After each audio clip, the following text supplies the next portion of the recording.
Kažkaip tai tu man naudoji kažkokius keistus žodžius, kad taip, kažkokios žmogaus teisės. Tu man pasakyk, tu man paaiškink vieną dalyką.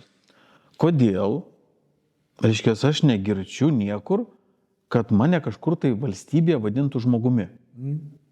Reiškia, aš dažnai būna vadinamas pilietis, toliau aš vadinamas gyventojas. Dabar, reiškia, skambindavo, būdavo abonementas. Dabar įsivaizduok, žinai, fantastinė, sako, vartotojas dabar vartotojas. Net aš skambinau žmogui, o man, reiškia, tas, kuris praneša, kad aš negaliu susisiekti su vienu arba kitu žmogum, jis praneša, kad su vartotoju negaliu susisiekti. Ir neseniai viena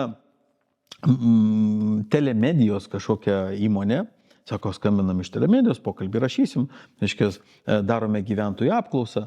Aš sakau, o ar tinka, reiškia, kad jūs žmogų apklaustumėt?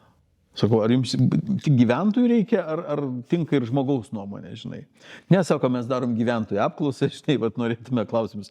Sakau, bet žinokit, aš stengiuosi būti to žmogum, žinai, ar galima būti išlikti toje apklausoje žmogum. Ne, sako, mes gyventojų apklausą darom.